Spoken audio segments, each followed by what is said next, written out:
This conference will now be recorded. All right, I wanted to go take the time to go through a tax return that is by far the most complicated that we have had thus far in the early part of the semester. With this one, I'm going to be having you input a lot more items into the tax return and then putting into practice some of the things we learned back in week 2 when we had to deal with claiming a dependent, but then what happens in a divorce situation where the other non-custodial parent gets to claim part of the dependency, as you'll see, and then part not, where you get some of the good parts of claiming dependency, but as the custodial parent, you still get other good benefits like earned income credit and head of household. So let's work our way just through a few of these things, look at the PDFs, and then I'm going to want you to at least get the bare basics done on the return, and then we'll go through some of the harder things. All right, so the first thing, you will have to put in John Summers, the child, as in the dependent section, but we're going to have to label him specifically a little bit differently than we have so far for any dependents, and you'll see that as we get into it. We do have some hobby income that we're going to enter in. That's going to be a new thing on Schedule 1. We need to remember about child support, if that does or does not go on the return. If I put any money into an IRA, yeah, I can deduct that also on Schedule 1. I'm going to have to do that. What happens when I put money into a child's Section 529 plan, otherwise known as a Coverdale plan? And then how do I deal with the health insurance if I don't have health insurance for a part of the year? So we're going to look at that item as well. And if you also then pull up all the documents, I give us a W-2. The W-2, as you can see, has a different box 1 than box 3. And that's because of the retirement money that I have set aside. This retirement money, if you took payroll, you'll know for sure it doesn't get taxed for federal purposes, but it is taxable for FICA purposes. The DD, that's the amount that the employer has paid into the health insurance. So this definitely tells us that we had health insurance for at least some of the year. And this W, that indicates how much money was put away into either a flexible spending or in this case an HSA plan. So we're going to have to show that, yep, we spent the money appropriately. The money was not spent on non-HSA type approved items. And then we have a 1099 dividend form showing that everything that we received is qualified dividends. Real basic interest form. And then we have another interest form from the city of Anderson. This would be something like a municipal bond that we're receiving interest. That's tax exempt, so we need to put that in the correct box when we get to it. It's going to be not taxable, but it is going to make a difference in determining how much Social Security we have is taxed, because as you can see, the next form is our Social Security form, showing that I did receive some Social Security, $10,000, and I had some money withheld for tax purposes. And then the last item we have here, this is also going to go on Schedule 1. This is our student loan interest that we're repaying, and we do get a deduction for this as a deduction for AGI. All right, with that, go ahead and start up the tax return, enter in the basic information, especially the W-2s and some of the dividend and interest forms, and then I'll walk us through some of the more complicated items. So I'll hit pause, and then in a few seconds here, I'll start up on the return. Okay, with the return, the first thing I want to do after I put in the primary information here is come down here and check that I can do head of household because of the son who does live with me. Even though I can't list him here as a dependent, I'm still going to list him as a kind of dependent, I'll say, as a lack of a better word. So the first thing I wanted, well, we could go ahead and list this here. We did not have health insurance the entire year, before I forget. We didn't have it for the entire year. But if I go in here, as you can see, I've already got John listed, and he's not showing up because of how I had to enter this. So this first five rows exactly as we have done so far this year, especially last week. He's our son in the date of birth. Now, what we need to do here is we can't just count it as someone who lived with us. This is what his mother would choose. He lived with us, but she can claim him as a dependent due to the divorce decree.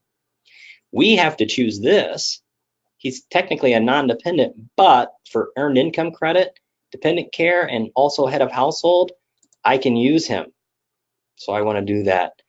I want to use that option, and then that he lived with us for 10 months. I don't really need to fill in anything else. So that takes care of that weird little item. Okay, I'm going to pull back up my main sheet. So that takes care of John. Let's go ahead and show where we put in the hobby income. So hobby income is a miscellaneous income. Now remember, you always want to head back. Well, before I do that, let's take care of the healthcare.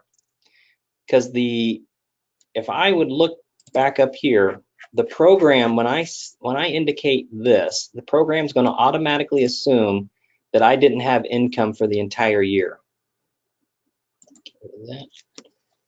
But I did have healthcare. So I need to click on these two items. One is for me, and the other one is for the child. This one is going to say, click the boxes that you did have healthcare. Otherwise, you can click the full year if you had it the full year. We didn't, and we didn't qualify for any type of short gap. So these 2 months, I'm going to have to pay a penalty. But I need to check all of these boxes to get rid of the penalty for the rest of these months. And then for the child, I tell us that he did have insurance for the whole year, either through me or through Medicaid. So I simply want to click here, and that's going to take care of the penalty and not assess it for my child. Otherwise, I'm going to have more of a penalty, less of a refund. Okay, so let's go to the 1040 now, where we always want to start. And make sure you have head of household checked here. Okay, so you should already have the W-2 entered in. There's nothing real weird with that. The tax exempt interest, make sure you have those entered in right. The 600 of the municipal bonds and the 300 regular from the ABC Corp, I think it was. Our ordinary dividends. As we're just going down through, let's go ahead and look at the Social Security. The Social Security, first thing you come to is this. You can't enter in anything here, so you have to go one more. So here we're going to enter in the full 10,000, and then the 600 in taxes that were withheld, and then the 1,300 in Medicare expenses that we had withheld as well, taken out of our check. So these three items are what we need. We can go back. Takes us to the 1040. The amount that we actually received was 10,000, or that's at least what the total amount would have been. The taxable amount, if you can go through and see how they did the worksheet and compare that to how our book does it as well. But this would be the taxable amount. Out of the 10,000, we're only taxed on the first $7,050. Now, Schedule 1, line 22. To get to Schedule 1, you simply just go down to the bottom of the 1040, and then it starts the schedules. The only item that we have as other income is hobby, and you can read down through all of these, but hobby is towards the bottom, or at least in the middle towards the bottom. We want to add in all of our hobby income, and if you remember, with hobbies, you cannot deduct any expenses. So these expenses are just extra information. I could put this in as a Schedule C as having my own business, but when I just judge a few weekends a year, it's not really my own business. And you're going to find that when I have to pay the self-employment tax, the FICA taxes, it's going to actually do me more harm, even if I can take these deductions, than just simply paying the bare bones federal income tax on the 3,100. So it's better in this case just to put the 3,100. Remember, child support, that doesn't go anywhere on the tax return. If it was alimony, it would. If it was alimony, we would put that as an additional income. Let's go back. All right, we've got a couple items here that can be deducted. We've got the IRA, and then I remember we had the student loan interest. So the IRA, let's get out of here. Here's where the alimony would have gone if we would have received it. The IRA down here, still in Schedule 1. I'm going to simply just put in how much I had put aside into my IRA, the $1,200, let it do the calculation. All of it happens to be deductible, which is good. The student loan interest, I go back to my form that I received, and I enter that in here, enter that in for this line here, going into the particular spot, 660. No, I am not claimed as a dependent.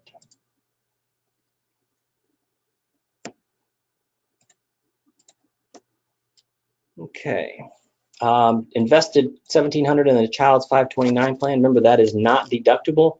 It's beneficial for the child when they take it out. It's kind of like a Roth IRA. You're not getting the deduction now, but when you take the money out, the interest is free. When you take it out, you don't have to pay tax on it.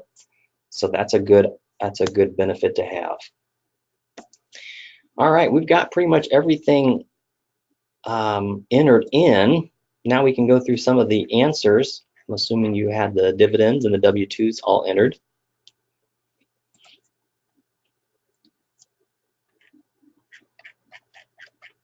The only thing that you may have not had entered is if there was an HSA, but the HSA that we had was all employer put in, so we didn't have to do anything. We would have to go in and show on the tax return if we did put in HSA money to indicate how much of that was spent on real qualified items, or if it was spent on non-qualified items. It should always be on qualified items though. So now we can answer some of these questions.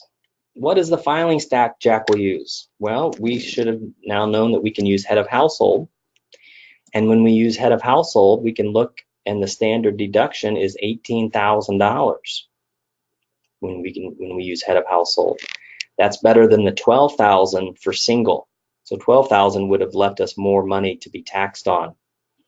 Therefore, more tax dollars here. All right. How much taxable income does Jack have? Well, I just showed us that. That was the $19,790. If you look up $19,790 for head of household in the back of the book, you're going to find that it doesn't quite equal this. And that's because some of our dividends were qualified. So to figure out how this number was actually arrived at, you can link to this and see how they did the calculation, or you can also just take 1,200 off. Take 1,200 off this number, then look that number up in the back of the book for head of household.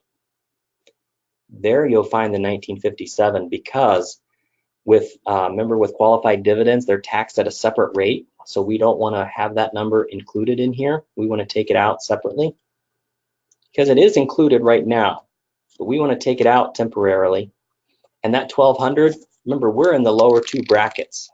If I look up head of household in the back of the book, that was in the appendix at the very back, appendix F for head of household, F1. And as long as our taxable income is not more than $51,800, that tells me I'm in the 10 or 12% bracket. Therefore, none of the qualified dividends are taxable. So I don't have to add any tax onto this 1,200. So I can just use the 1957. All right, does the 600 in municipal bonds play any part in any calculations? And the answer is yes. It doesn't include in our taxable income, but if we were to go here and see our Social Security, that 600 in tax exempt interest shows up here and ups our income for Social Security purposes. Therefore, we have a little bit more tax than we otherwise would have had. So it does come into play, not a lot, but it does come into play. That's why it is important. We have to always put it in. How much Social Security is taxable? That's where we get this amount here, the $7,050. Schedule 1, line 21, how much should we have? All right, let's go check. Schedule 1, line 21, other income, $3,100. So that should have been your answer there for that one. Child support, 0. It's not listed anywhere on the return. The IRA deduction, we can deduct the $1,200 on line 32. How much can we deduct for the 529 plan? Nothing. How much did we get for the child tax credit? Again, nothing, because we don't get the dependency for that purpose. The ex-wife does. If we looked at line 12, it will be 0 for the child tax credit. There it is, 0. It would have really helped us out on our return if we could have taken it, but unfortunately we could not. This year, we will next year, hopefully. Usually it's an every other year thing. How much is listed on line 33? That was the student loan interest, so the $660.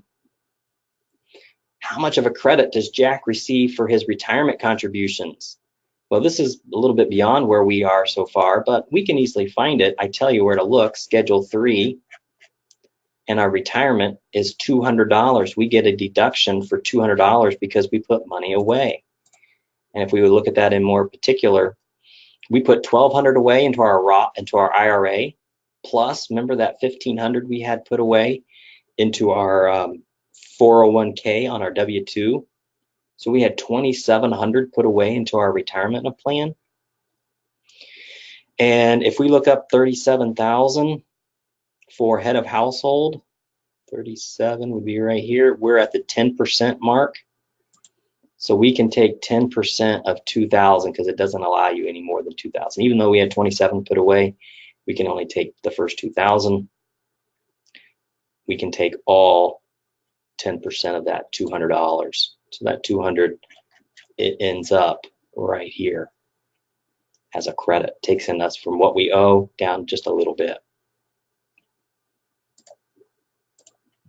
How much healthcare penalty do we owe? The healthcare penalty here is on Schedule 4, $116. So if we go down to Schedule 4, the healthcare penalty, we can see how that was calculated. If you were interested, just click on the 116, and then it'll work down through how it arrived at that. It's going to tell us, remember our 2, it was 2.5%. It's the the greater of 2.5% of your income, taxable income, or $690. The $690, then we cut in half or cut in 12ths. And if you take 690 divided by 12 and then times it by 2, that's where that number comes from, the 116. Is Jack entitled to earned income credit? We can look back, and yes, he should be. Remember, he does get it because of his child, even though it's not his dependent per se, it is for earned income credit purposes. We get $407, so that's where we want to look always for earned income credit in our refundable items. And then finally, what's his final refund or amount due? Here it is, $1,274 is the amount we get as a refund. I hope that helps clear up a little bit of the tax and putting in different items in different places and how to take care of a dependent that is you cannot technically claim, but it is your custodial child.